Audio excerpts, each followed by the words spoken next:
Blessed Love family, I would like to share with you a story that I believe that we all can relate to, especially in this time. And it have to do with aging and birthdays. Now, I know a very upbeat young brother who was doing some construction work for my lady family. And one day I saw him looking down and sad in a way. And I asked my lady, what's going on with him? She said that he is sad and upset that this is his 40th birthday. That today is his 40th birthday.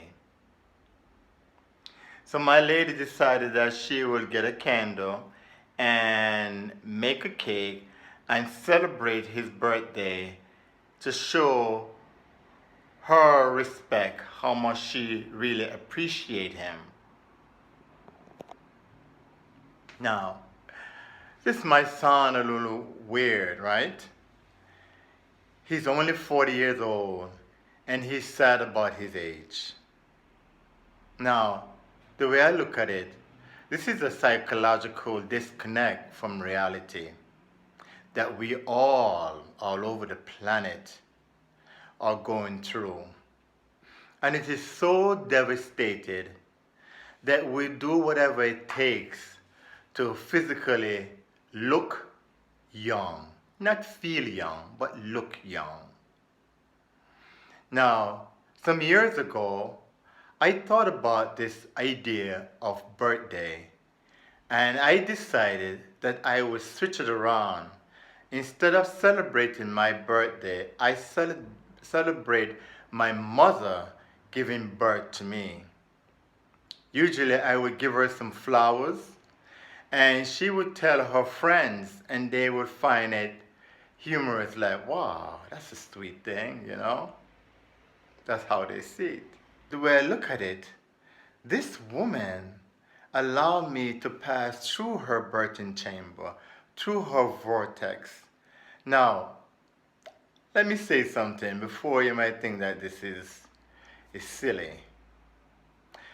One of the oldest culture that I read about and admired are the Aboriginal people of Australia, the original people.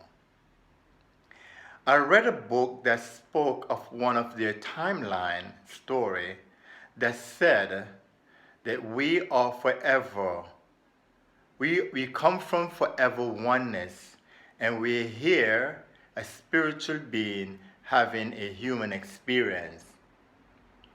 And that in forever oneness, we made an agreement with our mothers and our fathers that we will take the essence from our father and our mother and create our body temple in our mother's womb. We also know the circumstances that the other spirit who are representing our mothers and father live in this third dimensional realm, planet Earth. And we say, yes, we all agree. Now, the author of that book, there are few people on the internet that were protesting that she's a liar, that she made up the story. Now, the way I look at it is this. We are living a psychological drama on this planet. We are psychological beings. We are spiritual beings. And we are in the dream of a planet. So the way I look at it, every story, whether it is real or not, in the sense of what we call real, comes from the imagination. And the imagination is our connection to oneness. So, if I get something that was beneficial to my development and my understanding to aid me in remembering who I am, now that's a good thing. Because here the real deal. There are people in high and low places who are obsessed about staying young. And they're in a state of craziness that they will take the liquid energy, the liquid essence of children to stay young. No, I am speaking, so there is no fear. And in time, all the lies, all the perception, all the make-believe will disappear. And here we are, we'll be standing in our nakedness. As my mother would say, standing in your birthday suit, the skin of your vessel. That's all we have. And when we leave this realm and place our vessel into the earth, or which other form we decide to leave it, we move on back into forever oneness.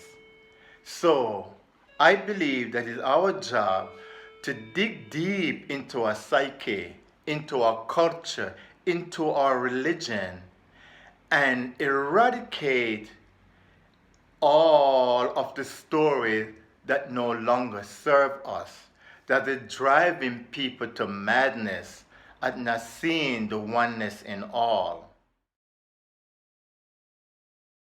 Now, this video is a little strong. I know it is. And if it's too much for you, well, my apology. But I believe we live in a time now that our responsibility is to be an example for the young generation. I have the opportunity to now demonstrate and put to practice this idea with my son.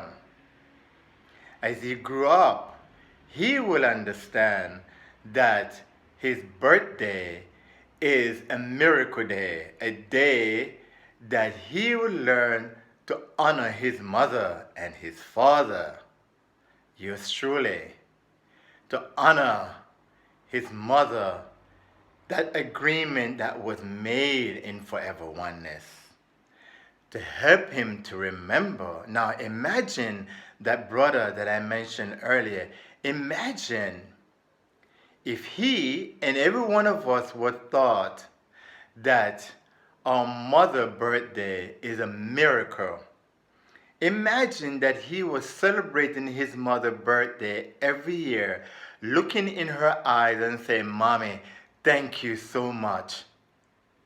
I tell you, this idea of getting old would not be in his experience. It would be a different thought, a different way of trotting, a different way of speaking, a more powerful way of feeling. So, now that we know, our job is to train the story. So, for me, I would tell my son the truth story. And here it go. I would tell him about the midwife who was there to receive him. I would tell him the music that we were playing, the sound of the dolphin, the sound of the humpback whale in the ocean that were playing. I would share with him the friends that went to the mountain, to the spring, to bring the water to our home to fill the mobile pool where he was able to pass through his mother vortex. I would tell him that story. So every year, I know the family are stuck and celebrating his birthday, but he will have a deeper understanding of what it is and who he is. Therefore, he will not be fooled, and he will not be limited to his skin and bone and what he looks like, but more deeper of who he is. So, I wanted to share with the family, and I ask you all to stay strong and light and keep your eyes on the prize and the mission. Yes, of oneness. Share the love, family. Share the love.